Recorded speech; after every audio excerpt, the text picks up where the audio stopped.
Hello, I'm Oral, and welcome to Oral Gives Live. My guest is Mr. Denicio Brison. Mr. Brison is the founder of Pro Swalika Foundation, and welcome to the program, sir. Great to be back with you again, OJ. That is good to have you. You're president of Pro Swalika Foundation, Pro right? Swalika Foundation. How long now that the foundation? We started it in 2021. It's just 2 years old. Yeah. Causing a lot of waves in St. Martin. Yes, as a matter of fact, we jumped into the fray when we saw our government struggling with the COVID loan conditions. And when we saw the conditions, they shocked us. They were leading you straight back into the colonial era, the amount of control they wanted to have over you. The Dutch state wanted to exercise. And that alarmed us. And also the government was crying out and screaming how these conditions are so oppressive. Aruba went to the United Nations. Curacao went to the United Nations. St. Martin went to the United Nations complaining about how these conditions for these loans were so obtrusive. So we felt that we, as a non-state actor, that we should assist our government in this. And we made giant steps. Through our efforts, we discovered, for example, that our right to self-determination is what we call in law a peremptory norm, which means that it is even higher than the Kingdom Charter. Which means right now we are in the position after we finish our work where the next thing the government has to do is screen all of those kingdom laws, including the Kingdom Charter, to see if they violate our right to self-determination. And we got a confirmation from the State Secretary in a letter. She says, yes, indeed, the right to self-determination is a peremptory norm recognized in international law. And if any local municipal law, that is the Kingdom Charter, a regs with, any law conflicts with that, that right prevails.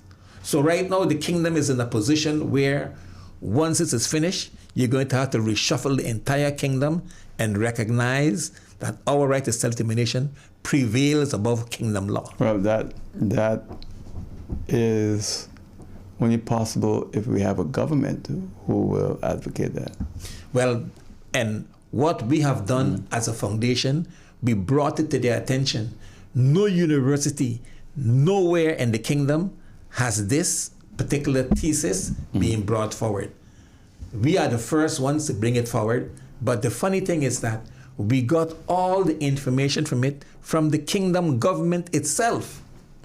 They are the ones who were out on the international tribune telling the world the right to self-determination is a peremptory norm. It cannot be violated under any conditions. It's a permanent, universal, and inalienable right. That's where we got it from them. In a document called the Written Statement of the Kingdom. You also have our people, our politicians call themselves a country and they're happy with it. Some of them are saying, hey, look, we're not even a colony. Well, that is what some of them are saying. But I have, for example, Sylvia Johnson repeatedly coming to Parliament and complaining about the threats and conditions, the humiliating conditions that she is placed under. Miss Sylvia Jacobs. See, Sylvia Jacobs. Last week, during a tripartite meeting at Mullet Bay, William Marlin got up and expressed his frustration at the conditions under which we have to operate in the kingdom. So we have them on record. I want to go back because William Marlin also confirmed something that a lot of people suspected but didn't believe. He confirmed that they're corrupt, and they're corrupted by Dutch business people. Well, let's put it this way. In preparing for this meeting, because I know we're going to talk about this bond issue that was floated for this loan, we have a company, Balas Nedam, and it turns out that they were fined in 2014, 2015, thereabouts, a huge amount of millions of euros in Holland for paying bribes to get contracts and in Saudi Arabia and in Suriname. They paid politicians bribes to get contracts to build bridges to nowhere. So, but it is well known in international circles that Holland is a very let's put it this way, in the drug area, Holland is known as the gateway to drugs in Europe. It is known as a state that plays fast and loose with rules. Those are known facts.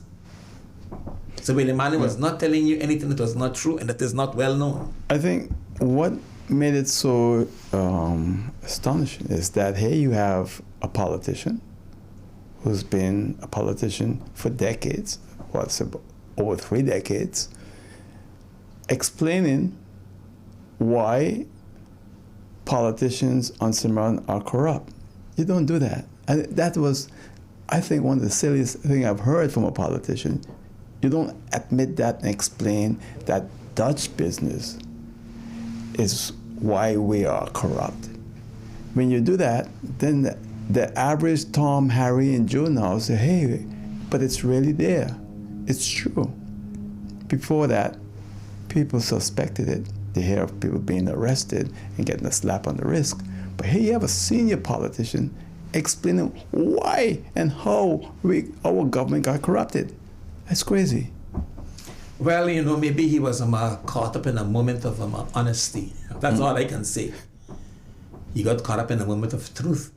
And he told it like it is. But I attended the trial of Mr. Theogo Heiliger. I went to all 3 of the sessions. And that was the nail in the coffin then after that. And in there, Winwood Rhodes explained exactly what they have been doing for the past 20 years on the island.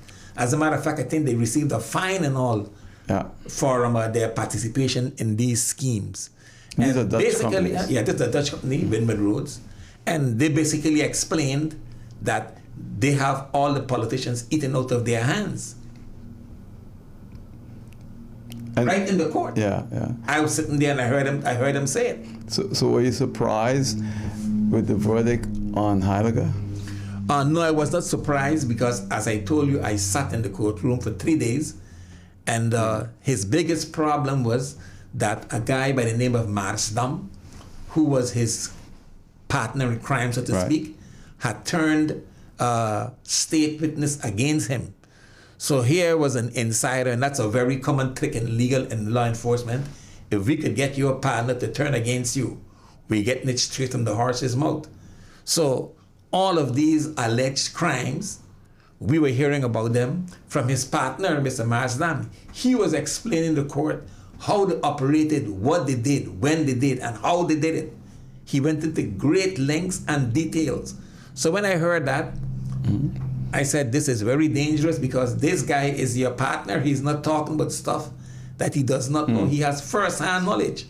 Of course, he could not prove it, but the circumstances surrounding the case tended to give credence to his declarations. Then you had another gentleman, Peyton Cromwell from Island Real Estate. Right. He was also in the mix, and he was also a witness against Mr. Heiliger. And between, it was annexed, and the last one was the manager of Winwood Rhodes. So here are these 3 guys lining up as state witnesses against Mr. Heiliger. So $5 million, he has to pay. You think that's a lot? Well, it was a negotiated deal, so I hope both parties got. In negotiation, you don't get what you deserve, you get what you negotiate. So I guess in this particular case, both parties came away satisfied with what they got. And 5 years prison, I heard that he's not even going to serve a month in prison. I doubt it very much that is going to happen. I think he's going to sit the full 2/3 of that. Really? Yeah. 5 years. And 2/3 he will serve of that. 60 months. Because I'm hearing from people that the doctors are going to declare him ill and he can't sit in prison. Well, if that were the case, prisons would be empty. All you have to do is get... Well, you know, politicians have been famous for that. Well, I'm not going to call him, but there have been politicians here who did that. If that were true, the jail would be empty. One day I had a case, and I told the judge, Your Honor, you can't lock up this lady because she has young children. He told me, listen, if we had to excuse everybody from crime because we had young children, those are the folks, the drug dealers, that pick the traffic drug to them because we can't lock them up because they have young children. So that is why hospitals have sick bays. If you are sick, they'll put you in a sick bay in there. Okay. You know what's so surprising is, hey, you had that verdict of Heidegger, and there's such a calm. It seems like people don't see him as the most loved politician anymore. They see him more as the most greediest politician because now it's confirmed what has really happened. Yeah, that's the thing that happened with him and another politician. When I heard in open court the things that they were accused of, you see them in a different light. Okay. It's one thing, suspecting it and so forth, but when you go and you sit down in court and you hear the evidence laid out in front of you, it's a different matter. And I had two of those experiences recently with one was Mr. Heidegger and one was another politician. He was accused of getting kickbacks. And when the participants in the scheme explained what they did and how they did it in open court, and you heard how the thing worked in its mechanics, you came away, very disillusioned by what you heard because it was no longer a rumor. You knew the details. You knew the gory details. But when you look at the case of Heidegger, come from a wealthy family, do you need to really go that extreme? Or is just human nature of greed? Well, you know what? One of the great American billionaires said. He said, you're never too rich and you're never too thin. And the actor was Mr. Bunker Hunt of Texas. And they asked Mr. Bunker Hunt, Mr. Bunker Hunt, how rich are you? He said, I could always use an extra billion. I love that one. But it's amazing because now the people of St. Martin feel like they've been robbed. Yeah, we have been, they have been robbed. I would say not only robbed, they have been abused and taken advantage of. Because and a lot of those schemes, they are the ones who have to actually pay the bill, though of course it is camouflaged, because they camouflage it, but you end up paying for it. It increased costs and everything. Case in point, the bridge, which was one of the issues during the court trial that came up a lot, right? Since the Causeway you're referring to, yeah. How was the bridge financed?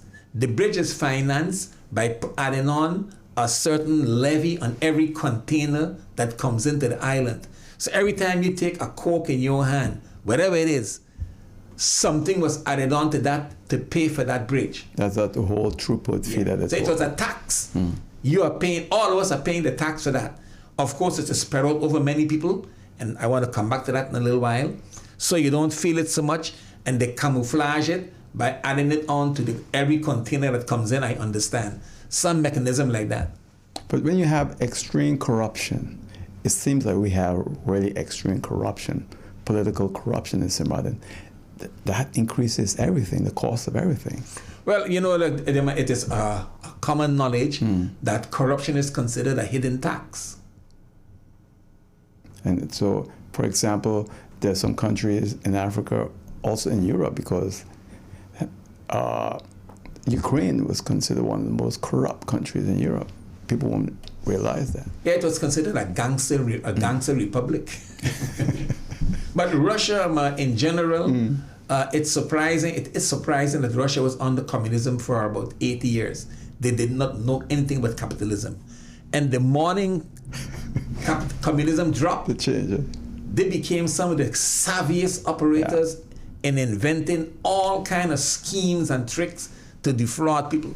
Some of the most clever financial schemes in the world are hatched in Russia, Ukraine, and in these Baltic countries, Lithuania, Estonia, etc. A lot of them operate in those places. Well, that sounds a little familiar now of St. Martin in the last few years.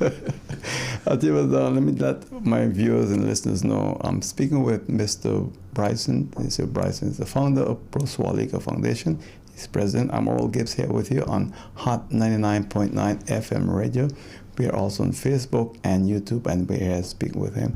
You sent out a release. I didn't get it, but I saw it about the bond that was being floated by St. Martin. And what, 60 million? Yeah, it was 30 million, I believe. 60 million guilders. Yeah, one of those numbers. Yeah. It's a lot of money. Yes. And I think you made a very valid argument against it. Maybe you want to explain it. Yeah, we call that a party loan. A party loan is as if you were to go to the bank, borrow $10,000 to go throw a party.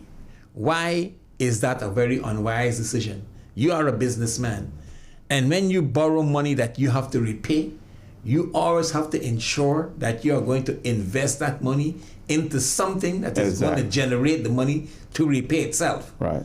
And the loan was given under the conditions that it was supposed to help providing St. Martin with sustainability and resilience.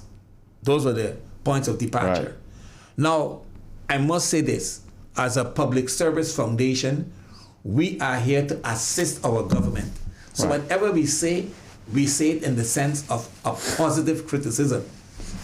And when we say that this loan gives us doubts, it's because what it is being used for, rebuilding community centers and sport complexes. Right. Now, those are projects that do not generate any revenue.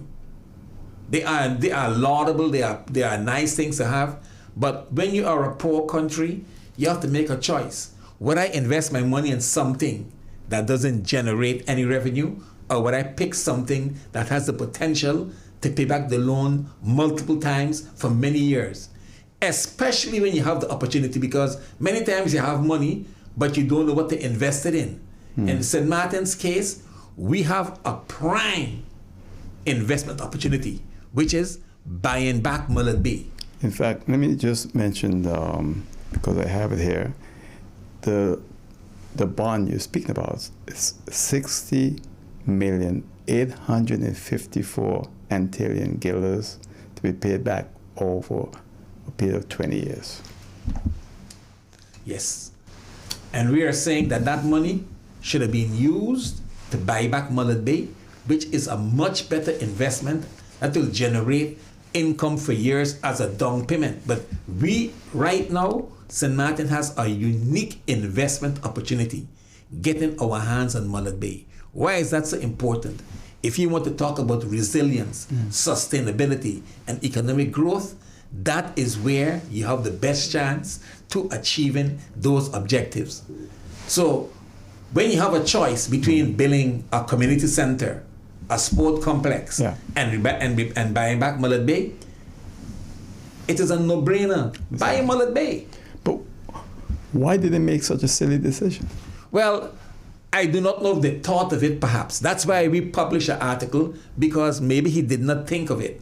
And politicians too, they like these public works projects because election is coming up. You could go to the groundbreaking that you're building a new community center, you're building a sports facility. But think on how much more political gain you would have if you will be breaking ground and building back Mullet Bay, where you're going to put people to work right away.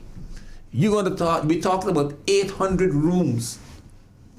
That will give our economy a tremendous boost. And we have the opportunity right now. We did an interview, you and I, some 2 years ago. Exactly. And I noticed there's been an increase on my Facebook, on my YouTube page, and that interview where you said that the government should go back and purchase Mullet Bay. Yes, because it's a no-brainer.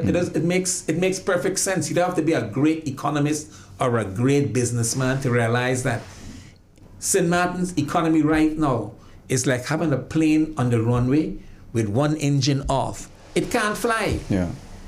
Our economy can never run without Mullet Bay being up and operating again. I understand the reason why it has not happened.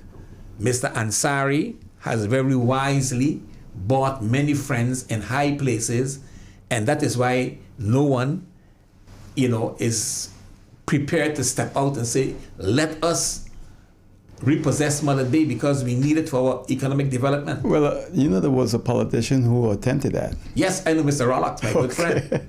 And he ran into he ran into a hurricane. But the reason why, again, was because everybody and then around him was eaten out of Mr. Ansary's hand, which was a very wise thing to do on Ansary's part. You co-opt everybody around you, and you do what Norman Vincent Peale says. You use your money to win friends and influence people. So when you look at the list of people who were receiving funds from him in the court case, which I followed very closely, it's a who of the creme de la creme of the Antilles. 3 or 4 former prime ministers on his payroll. The former governor on his payroll. That was a shock to people. That was really a shock to people. It wasn't a shock to me because he has 2 or 3 former prime ministers on his payroll also. I know, but that former governor was held in such high regard. The thing is this, you have to understand also, in all honesty, I think they were very dishonest with Jaime Saleh. At the time, 2014, 2010, when Jaime Saleh served in that particular capacity, Mr. Ansary was viewed as a financial savior. There was nothing negative in being associated with him. There was not a hint that he was doing anything wrong. So at that particular time, Mr. Jaime Saleh had all reasons to feel comfortable with Mr. Ansary at that particular time. Well, things change, and I think what happened to is that, and I always said this, he was benefiting from keeping Mullet Bay in the state it was after Hurricane Lewis. Well, I did not get any money from him, so, I'm in a different position. But I considered keeping Mullet Bay closed for 30 years as a crime against St. Martin, and I consider Mr. Ansary for doing that a financial terrorist. He might have his reason why, but from the perspective of the island, keeping such an economic engine idle for 30 years is inexcusable. The fact that our politicians allowed it is also inexcusable, but then when you see the money he was giving them to keep quiet, then you understand why it was allowed to take place. Here you have one of the most prime real estate in the Eastern Caribbean. Lying dormant for 30 years. Yeah. But we, Pro Swaliga, is going to continue hammering away. And I sent you a document. Since 2014, I presented a plan to buy back Mullet Bay. Yeah, I got it like 30 minutes before you came, so I couldn't really read it. You didn't read it, but you could see I wrote it in January 2014. A complete blueprint to get back Mullet Bay. So since this year, January will make it 10 years, I've been hammering away. We have to get back Mullet Bay. And right now, the opportunity is there. But we have to do it the right way, because we could end up being a failure like what happened in Curacao many years ago when they acquired hotels and they couldn't run them. Well, the key thing about the big difference between Curacao and St. Martin is this. St. Martin, Curacao running hotels is very difficult. Why? They lack one of the key things hotels need to succeed in the Caribbean, which is beaches. Most of the hotels in St. Martin and Curacao are not the type of hotels you can sell to the American market easily. They don't have any beaches. For example, the Plaza Hotel in Willemstad, you cannot sell that to an American tourist wholesaler because they would not buy it. You don't have the beach. It's a beautiful place, but no beach. St. Martin is different. Mullet Bay is a prime property. Not only does it have a beach, it has a beautiful golf course. So it has a total different investment environment than a hotel in Curacao. Aruba is in the same situation. I used to live in Aruba, and before my eyes opened, Aruba built a Hyatt hotel. Hyatt told Aruba, listen, for us to build that hotel, we need a guarantee from you. the government guaranteed a loan for the Hyatt for $100 million. That time Aruba was on its back. Lago had left. I was living there then. Hyatt came in, built the hotel, and within 10 years, they paid off the loan, and the government could have taken that guarantee and torn it up. What was the problem with that, OJ? Instead of giving Hyatt that guarantee, Aruba should have built that hotel itself. Because remember, Hyatt was able to pay off the loan within 10 or 15 years. So you're saying they should have built it and have Hyatt manage it? For example, then that money that Hyatt paid to some bank in New York would have stayed in Aruba and aided Aruba's development. Because don't forget, when you do an investment, what is going to happen? Your capital is going to be exported to somebody else. Right. But when you own it, that capital remains in your country that you could use to develop your country.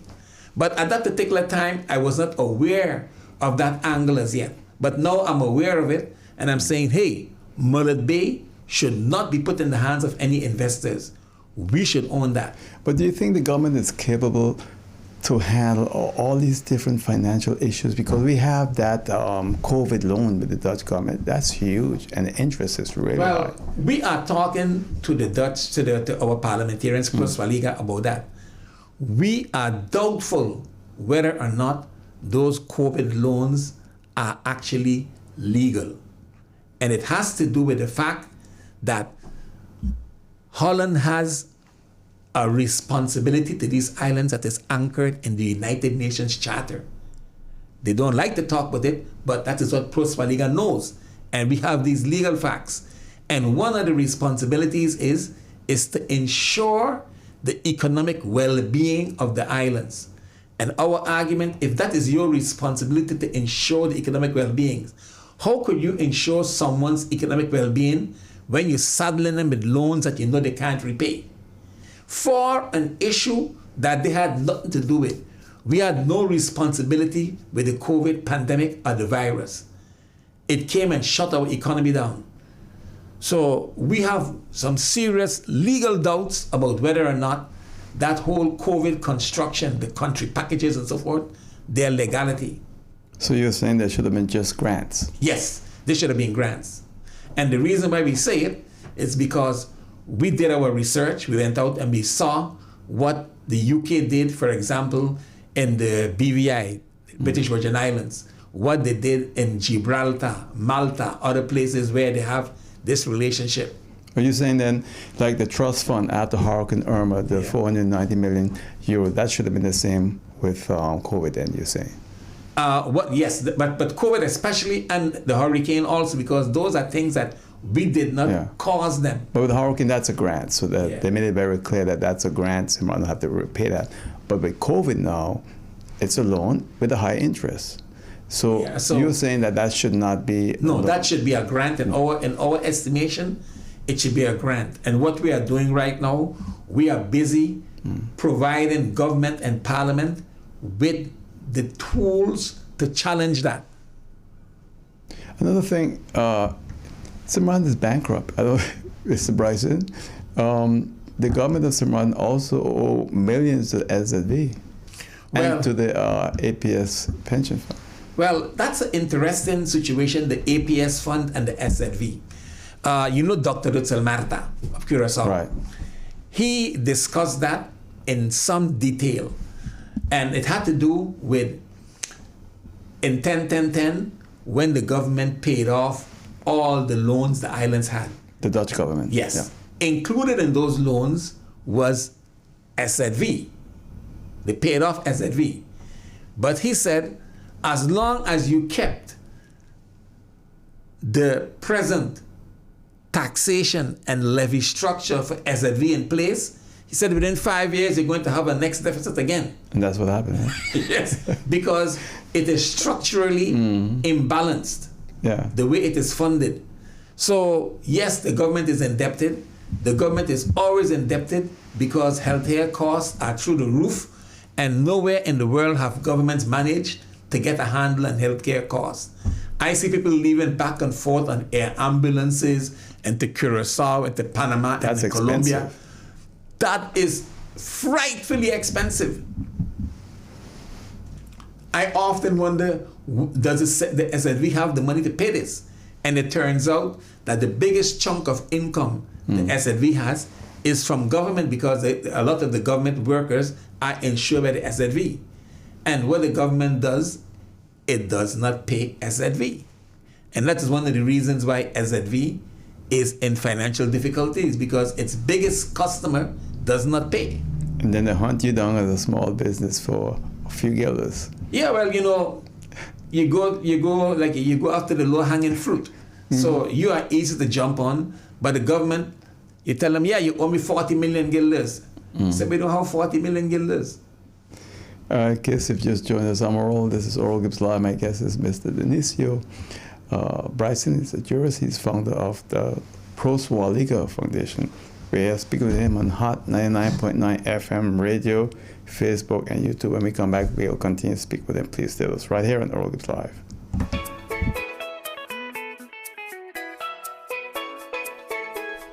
Hey, don't guess about your insurance. Be sure that you're covered. Like with your car, like your home. Be sure to be covered in case of a fire, flood, hurricane, or some other natural disaster. And travel insurance, because you never know what could happen when you're on vacation. You could lose your passport, your luggage, or have an accident. So be sure that you're covered. Insure yourself fast and easy with Be Sure from the Windward Islands Bank Limited. Visit your preferred WIB branch, WIB Insurance Services, or BeSureSt.Martin.com. Get your Be Sure insurance at the Windward Islands Bank, your partners in progress. For real? Somebody came in here and steal my curtains?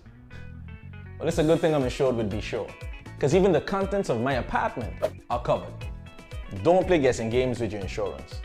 Be sure. Are you be sure? Be sure.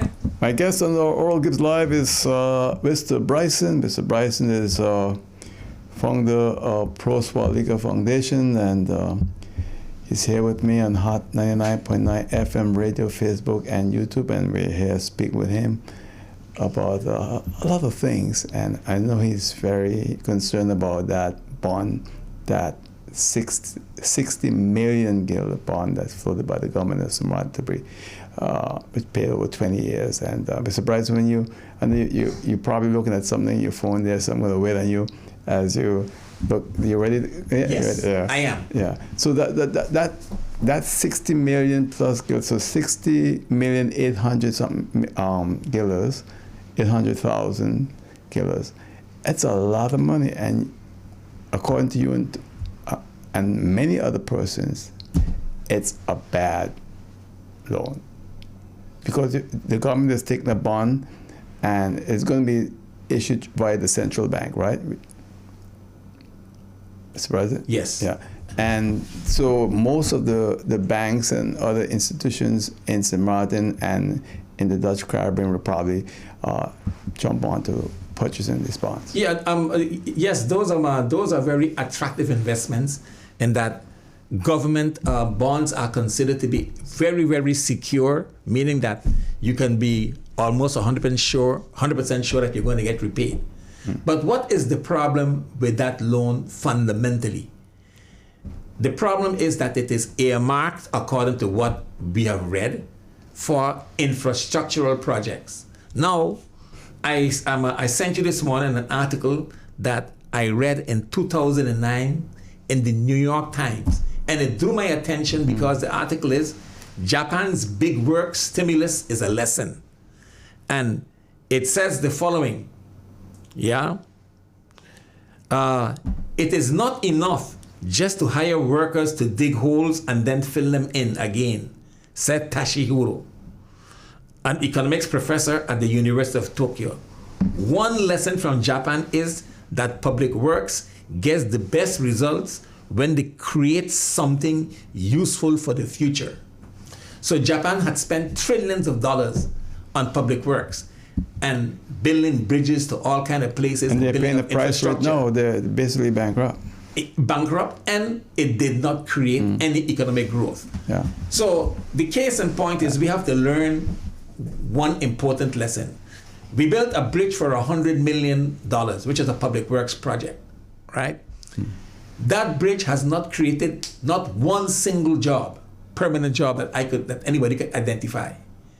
It is a crime for in a poor country you to invest $100 million in anything that is not going to create at least a couple thousand permanent jobs.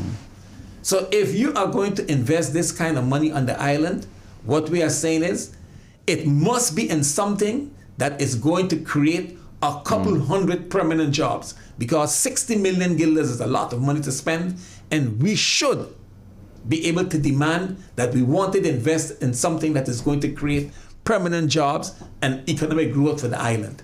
And we are saying the best place to put this money is in Mullet and repurchasing Mullet Bay. Do you recall how the former Nelson Tillis got into a $5 billion guilder debt? Well, it was built up over time. Issuing bonds too. Yeah, well, you know, one of the interesting things about the bonds is this. This bond issue we are going to issue here is going to be fully subscribed, meaning banks, insurance companies.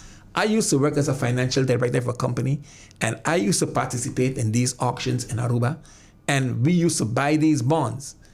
The reason why the government can do that, and the reason why the Nelson Tillis had that particular loan to the banks, was because the banks were sure they are going to get repaid.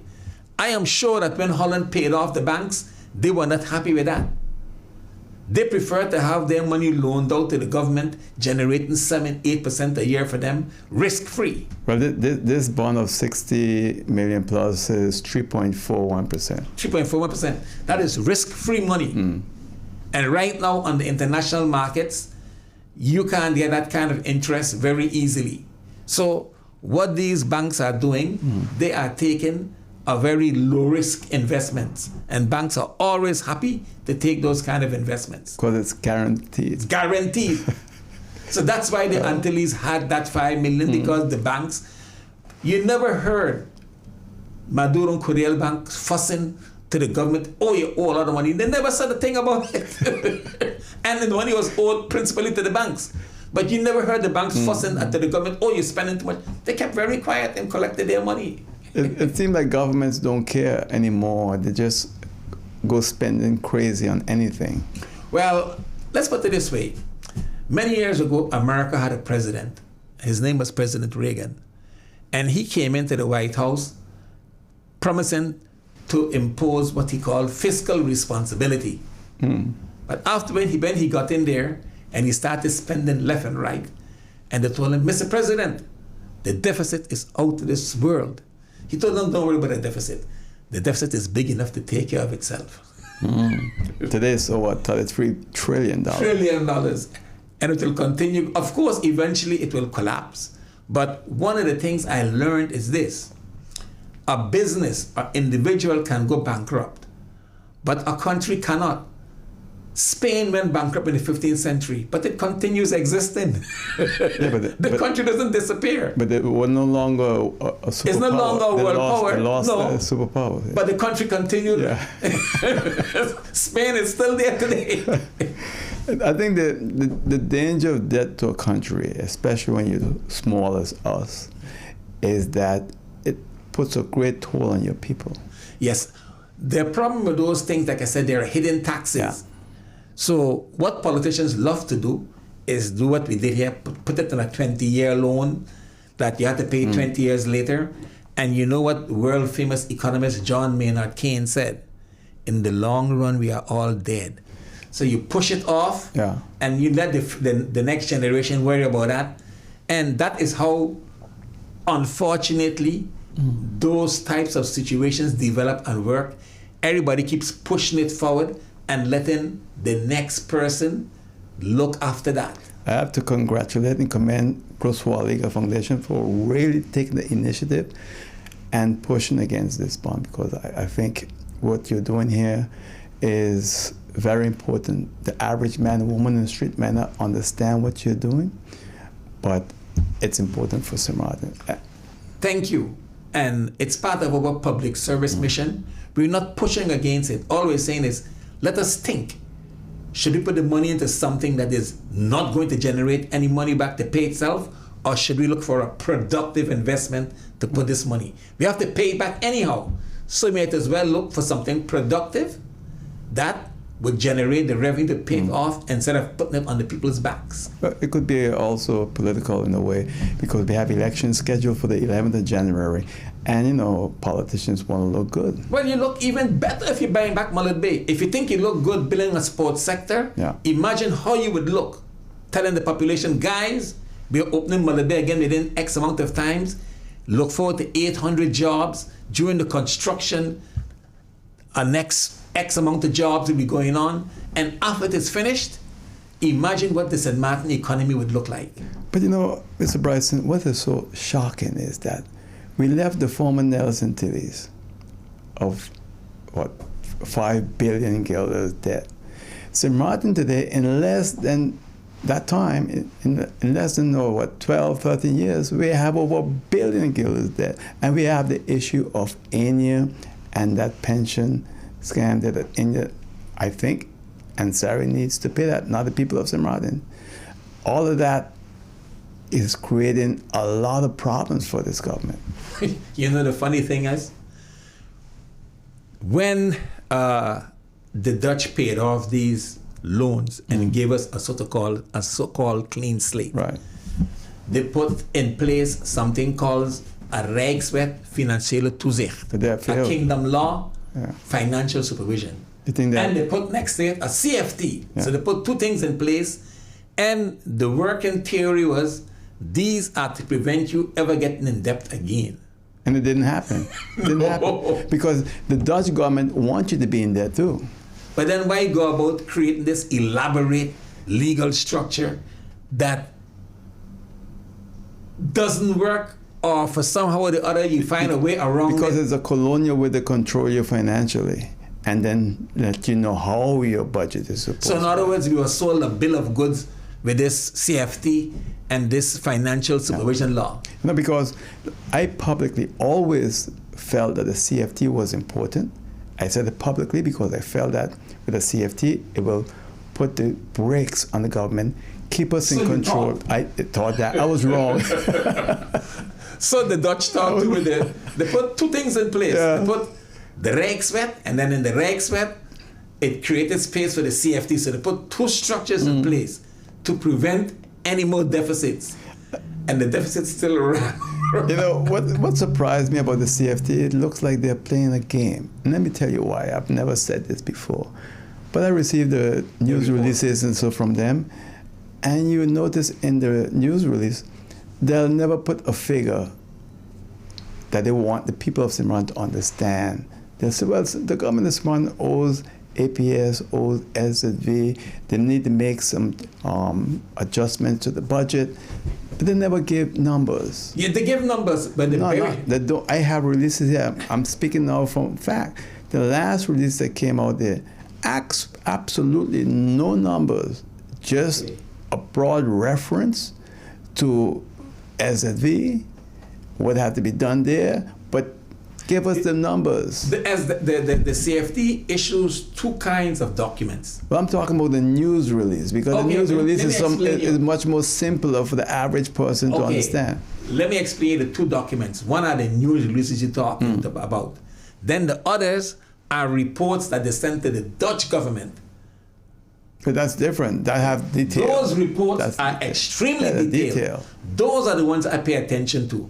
The ones that go to the Rijksministerraad, especially the last one they sent when they advised against the Enya loan, those reports can be quite detailed. But what I'm saying is, if you're issuing news releases, you should put some numbers there. I think you are right, but maybe they think, they feel that the public would find those numbers maybe incomprehensible or somehow difficult to deal with, because a lot of people have a phobia of dealing with numbers. Yeah. So maybe that's the reason why. But you know something, Mr. Brison, it's scary. It's scary when you look at St. Martin today. Our financial position, we are broke, we are bankrupt. I don't think people realize that. I don't even think the government realized that. Well, if you look at the last budget that was submitted, it was a balanced budget, meaning that the revenue coming in equal the expenses going out. As a matter of fact, the government is not allowed to issue a deficit budget. So as soon as there's a deficit, they find a way of cutting it down. So what we have right now is lying on the table is a balanced budget on paper. According to CFT, they have a surplus on the budget.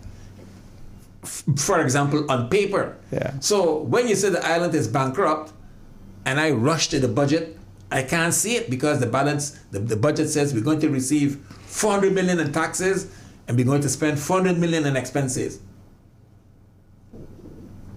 We are at a neutral position. We are at a balanced budget. But you also have a lot of outstanding loans. Well, that's a next thing. They put that on what you call a capital budget. These things are very cleverly done. So you have one for the current budget, and then you have one for capital projects. That's a different budget. And that has a different regime, governs how a capital budget is looked at. But on the operating budget, we are in a balanced budget situation. So we have no problems. According to the CFT and our government, everything is hunky-dory. Tell that to the average man 5-10 years from today. Oh, that's another thing. Everything in the long run, and that's the nice thing with politicians, to push everything to the long run. Because in the long run, you might not be around to face the music anyhow. Right. So don't care. Yeah. Just kick the can down the road. Kick the can down the road. That's exactly the word. Kick the can down the road and let the other guy... America, for example, you talk about St. Martin. America is completely busted and bankrupt. Yeah. That is why you have the BRIC movement. People are trying to run it edge away from the dollar. But the problem is that they have so much of their investments in dollars that it is difficult for them to move away from it. So the America has them, everybody locked in on this dollar thing. But the country itself is completely bankrupt. It owes more money than it can repay, that it could ever hope to repay. Everybody knows it, but nobody dares do anything about it. Because the other guy going to take care of it. Yeah, the other guy is going to take care of it. Exactly. You know, like China have a lot of U.S. bonds. Yeah. Japan, All of those the countries. Netherlands, all of. So if you tell them, you go bankrupt, what's going to happen to my investment? So America has everybody locked in, that they have a vested interest in keeping quiet.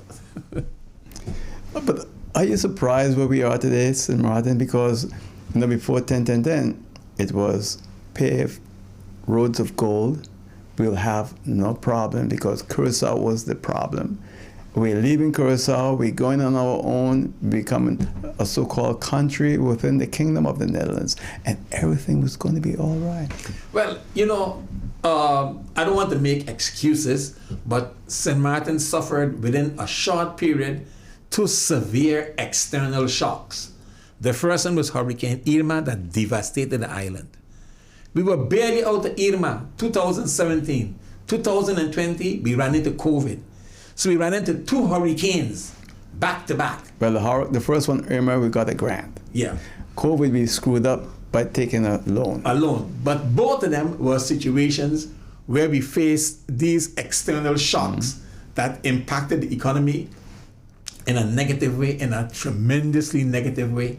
And that could probably explain our current situation. But by and large, the measure of any country's financial health is always the unemployment, the rate of unemployment.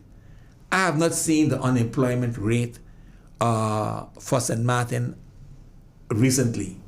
But it's not decreasing, not when it comes to our local people. Yeah. Well, that is the measure that we should use to gauge our economy. What is the unemployment rate? I never hear it discussed. The last time I saw it, it was in the budget from years ago, and it was something like among the youth, like 29%, some number of that nature. I haven't looked at the last unemployment figure, but that is the figure we should use to objectively gauge our financial position. I saw recently somebody made a tabulation of minimum wages in the kingdom, and I was surprised to see St. Martin having the lowest minimum wages in the kingdom. And the highest cost of living. Yeah. We have the highest cost of living in the kingdom. Dr. Retzel Marta explained it again too. I was always puzzled by it. And he said the reason for that is that in a service industry, wages are low. So people work but they don't earn that. They don't earn a lot of money. Aruba has that problem. That's why Aruba has a deficit. It has a service industry, tourism, but the wages there are low. So the taxes generated from those jobs are not very high because the people don't earn that much. You see a place like Las Vegas, the same problem then. Yeah. A lot of people just earn a little bit over minimum wage. So when you tax that, or sometimes you don't even tax it. So even though you have a lot of people working, it doesn't generate a lot of revenue for the government. But I think I want to jump back to that issue of the bond, because when I said to you about us as an island, where we are today, I think our political leadership is screwing up, because based on that bond issue alone, and you're against it, and I agree with you, it shows you where we're going as an island, as a country. You put yourself in a 60 million guilder hole, in that you have to repay that money, but you don't have nothing to generate that money back. That is the biggest problem we have with it. We're not against it. We're saying, let us put it in something that will generate money to repay it, so you don't burden the future generations with it. And more importantly, that you create something that the present generation can benefit from. They can get jobs. Yeah. The government can have more revenue.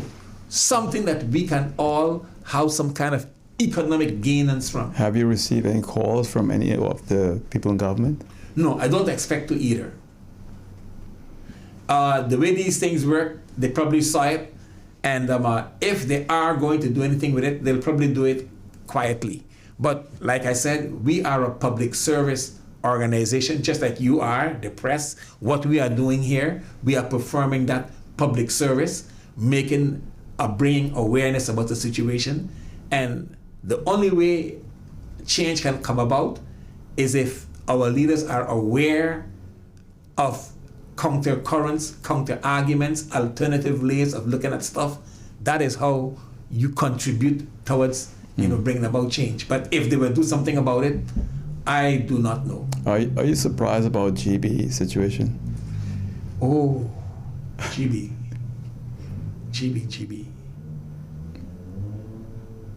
How can I say about GB? I went to GB about a year ago and I told GB, what is my bill? I want it, because normally I would go and tell them, every couple of months I'll go and ask them, what's my bill? And it's, you owe so much pay as that.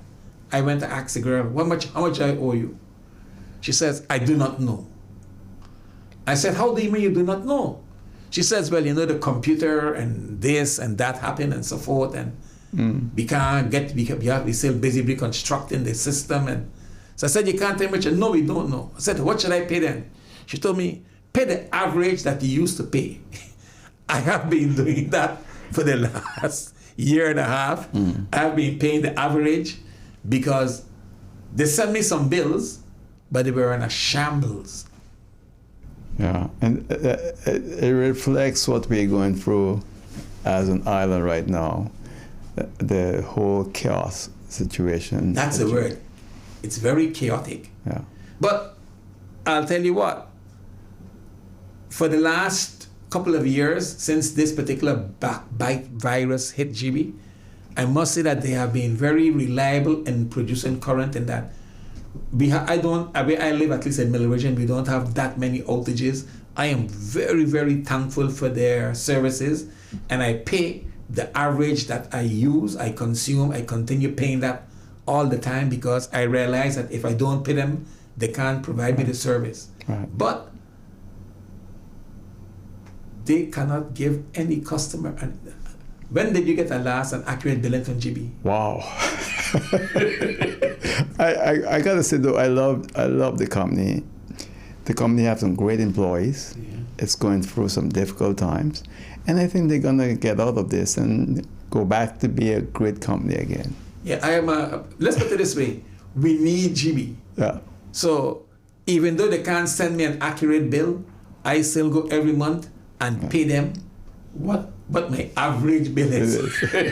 And I want to jump back very quickly to 10-10-10. Yes, it's not what we expected, but I think St. Martin leaving the Nelson Lease was still the best thing. With all the problems we have, it was still the best. Let's put it this way. Anytime you simplify an operating environment, it's an improvement. You took away one layer of complexity. Instead of having to deal with the island government, then the federal government, you remove one. Every time you simplify your operational environment, you have made progress. Yeah. Well, Mr. Brison, thank you. Anything you want to add in closing? No, that's it. Well, I want to thank you for coming and being my guest and continue the good work at Pro Swalika, all right? Thank you. That's Mr. Brison. I'm Oral Gibbs here on Hot 99.9 FM Radio, Facebook, and YouTube. See you next time. Take care. Bye.